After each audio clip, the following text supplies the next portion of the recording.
The blue wall is back and bigger than ever. And then, yes, Michigan State basketball starts Big Ten play this Sunday against Northwestern. We get into that game. And, oh, yeah, we are not leaving hockey neglected this time around. We talk with Jeremy Dewar in the third segment as well. Let's go.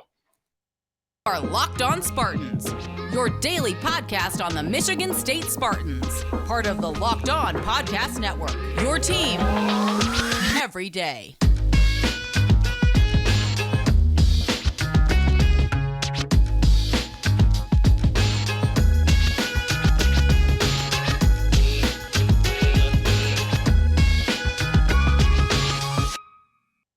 Well, look at that. It's the greatest people of all time. Yes, the viewers, the listeners of Locked On Spartans. Thank you so much for kicking off your weekend with us here on the Locked On Podcast Network, breaking down your favorite team in green and white 5 days a week. Now, before going any further, hey, please rate, review, and subscribe to this here podcast or YouTube channel. And if you're a Michigan fan, just hit the thumbs down button right now. Let's just cut to that chase. Don't waste anyone's time or effort there. Let's get into the news of the day.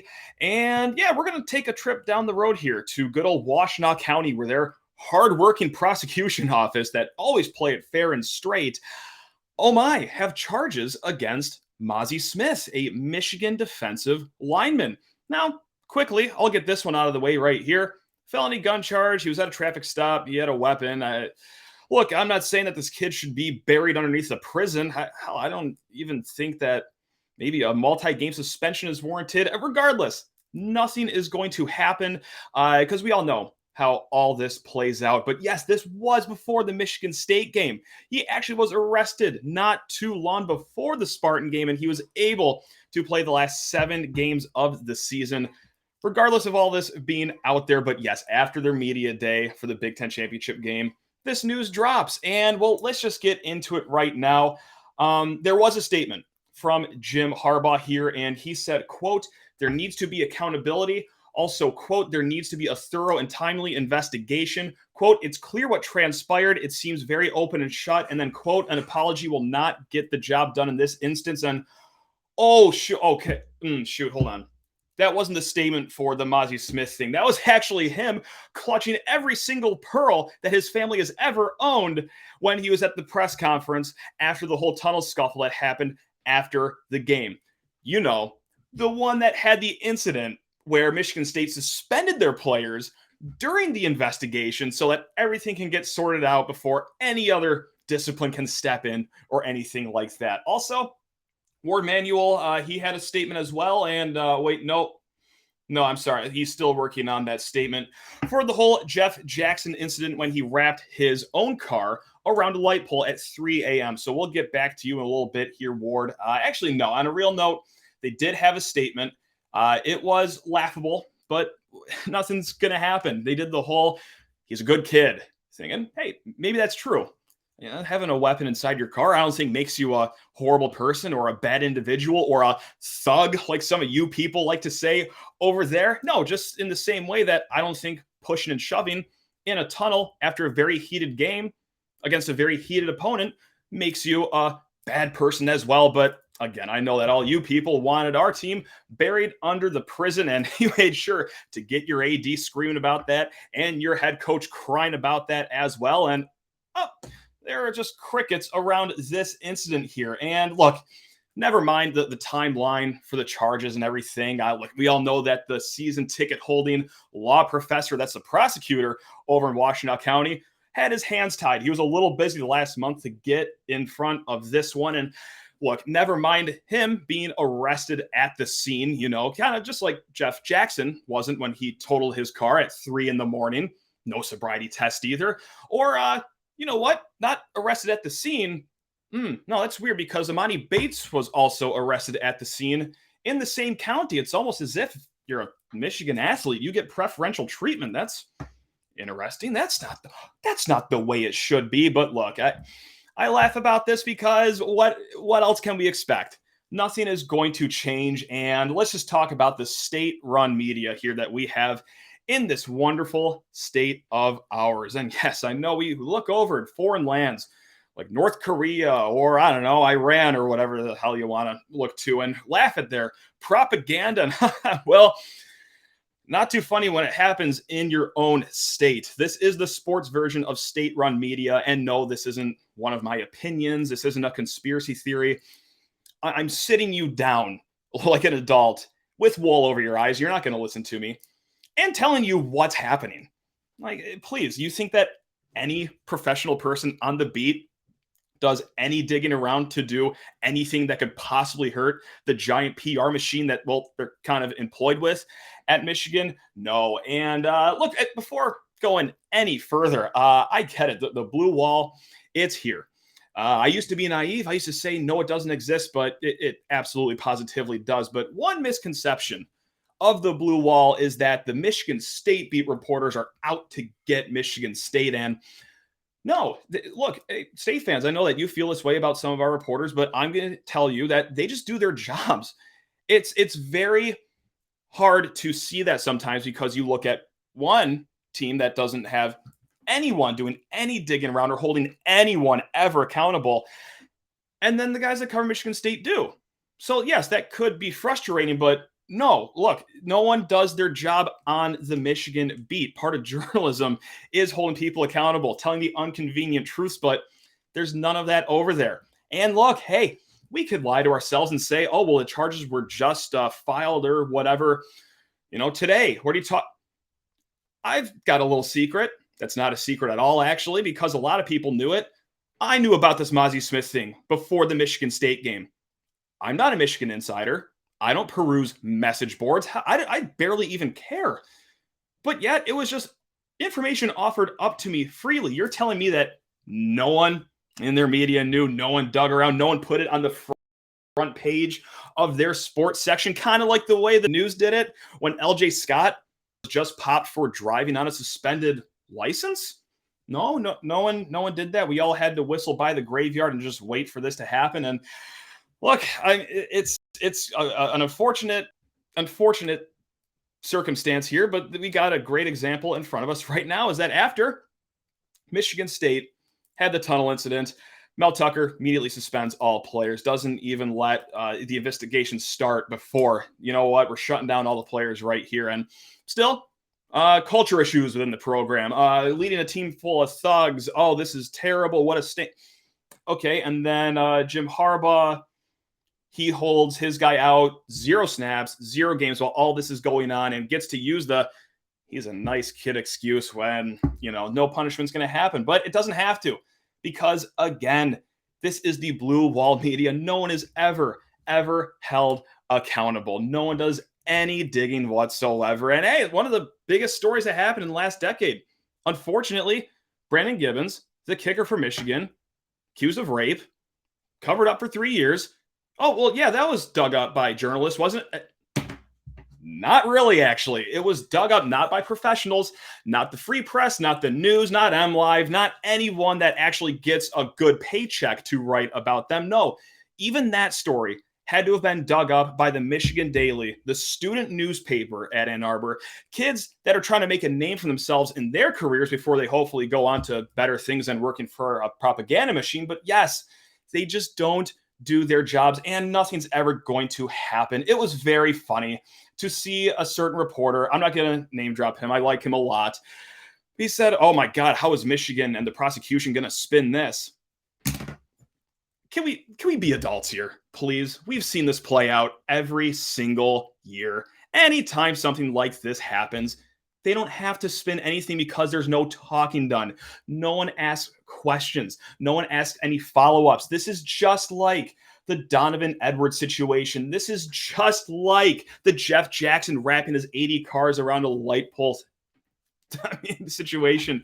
It is just like the Jabril Peppers punching a fan at Ohio State situation. Or I don't know, it's kind of like that big old Bo Schembechler enabling Dr. Anderson thing that happened over the summer. But maybe you don't really know a lot about those stories anymore because it is crickets from Michigan media. So, hey, I got to give it to them. They did it again.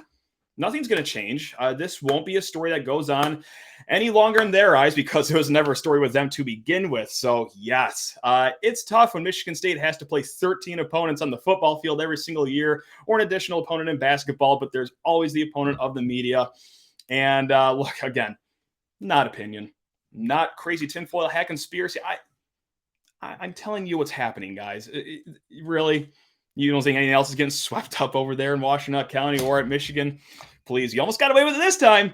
But shoot, they finally dropped those charges after all your big games against Michigan State, after Ohio State. So yeah, hey, better luck next time that you do get through the entire way unscathed. Probably will happen, actually. So there we have it. We're going to talk about Michigan State basketball as they take on Northwestern here in a hot second. But first, you need to talk your ear off about BetOnline.net. We're talking the number one sports betting site out there. If you got the World Cup fever like I do, well, go to BetOnline.net. Bet on our Yankees, the Patriots, whatever nickname you want to give the U.S. soccer team, to advance beyond Netherlands at plus 175 odds on BetOnline, your number one source for sports betting info, stats, news, and analysis. Get all the latest odds and trends for every, oh my God, if I could talk, every professional and amateur league out there, from football to basketball to soccer to esports. Oh yeah, they got it all at betonline.net. And if you love sports podcasts, well, guess what, Buckaroo? You can find those at BetOnline as well. We're always the fastest and easiest way to get in on all the betting action. So head to the website today, use your mobile device, learn more about the trends and action. That's at BetOnline, gang, where the game starts. And let's kick off this segment here talking about, holy smokes, Michigan State men's basketball tipping off Big Ten play already. God, I feel like the aircraft carrier game was just a week ago.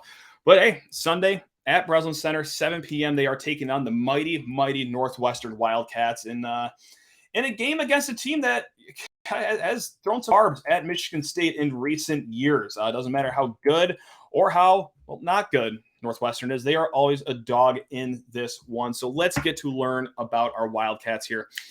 5-2 overall on the season. They cruised through 5 games to kick off the year. They didn't really play anyone worth writing home about, just a few local high school teams, but they beat them, almost all of them, by double digits. However, lost a horrendous game to Auburn. It was like 42-41 or something disgusting like that. And they just got pounded by Pitt at home. Pitt is not that great, but hey, when you get out-rebounded the way you do and shoot the ball as poorly as Northwestern does, well, that's going to happen. So let's break it down, what they're not good at and what they are good at ahead of this matchup on Sunday. Starting off with the not good. Look, let's just go to what we were just talking about. They're shooting. They are not a good shooting team. And some guys are shooting below their career percentages so far this season. Maybe that has an uptick here. But fact of the matter is, regardless, right now they rank outside of the top 300 in the country at field goal percentage. It is not great. And even getting to the free throw line for those easy points, they're not that great at that either. They're rated outside the top 250 teams in the country for getting to the line. They average about 16 free throw attempts per game. That's not a lot.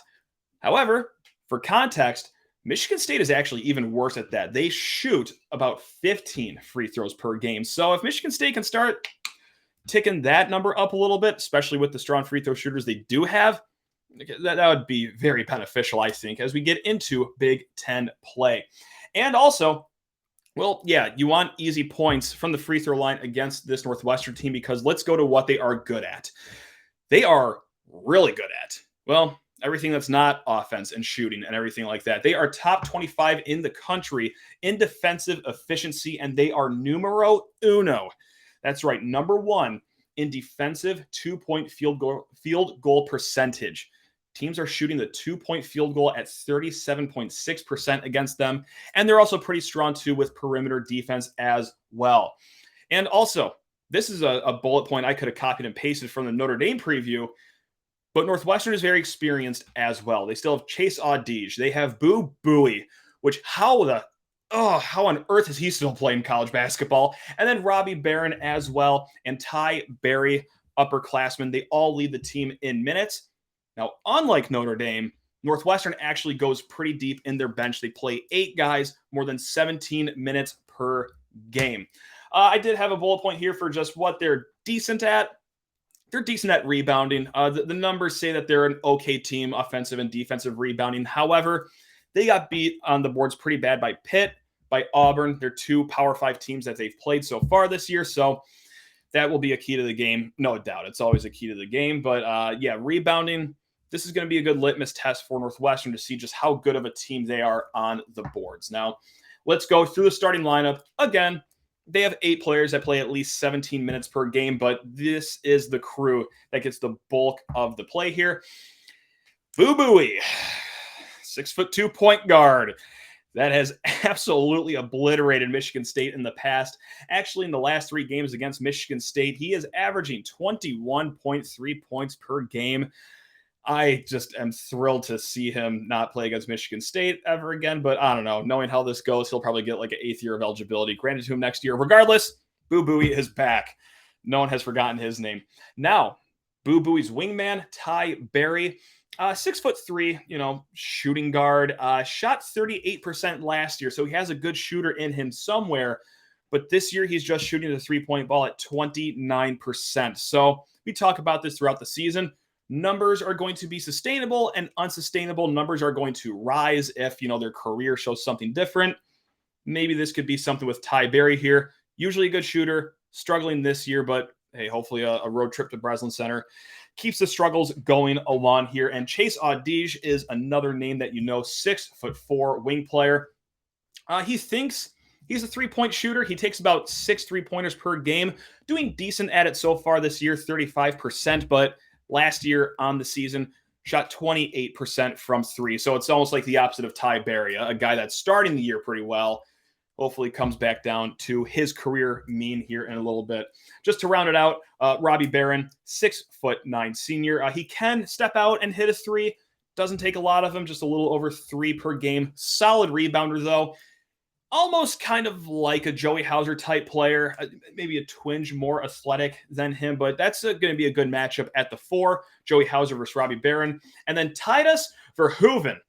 Hopefully I said his name right. 5th-year senior, not really an offensive factor, kind of a minutes eater, which is not something that you want out of your starter. But regardless, we might see a lot of these small ball lineups from Northwestern here, and it's a good matchup here. And it's almost like a mirror of a matchup as well, because what's Northwestern's strength? Okay, it's going to be their guard play. Kind of like, how we have, Tyson Walker, AJ Hogard, and should Jaden Akins play, the key to the game might very well be, Tyson Walker, AJ Hogard, Jaden Akins versus Boo Buie, Ty Berry, and Chase Audige. And then at the 4 position, okay, you got a good player over there in Robbie Barron. We've got a pretty good player too in Joey Hauser. That will be a great one-on-one matchup. And then kind of like Michigan State, their 5 positions, a revolving door, and no one's going to be mistaken for Oscar Tshiebwe in the meantime, to put it lightly. So it's kind of what Michigan State has going on right now. Obviously, Mady Sissoko, good start to the season, but just like we talked about in yesterday's show, kind of silent ever since the Champions Classic. So maybe cream will rise to the top here for him, but I don't know. We'll see. It's going to be a very interesting matchup because I think these two teams just mirror each other so well. So there you have it. BartTorvik.com. Yes, the smart computer people at Bart Torvik have a 64-57 predicted victory for Michigan State. 78% chance of victory. Now, at the other end of this little break here, we will be getting to Jer Bear. That's right, Jeremy Dewar of Mun Musings. We're talking hockey. And hey, if you're not a huge hockey fanatic, Lord knows I'm not. I'm a casual observer. Jeremy does a great job bringing both the experts and the casuals up to speed on everything going on with MSU. So keep it to that segment here. Let's just get to him in a hot second.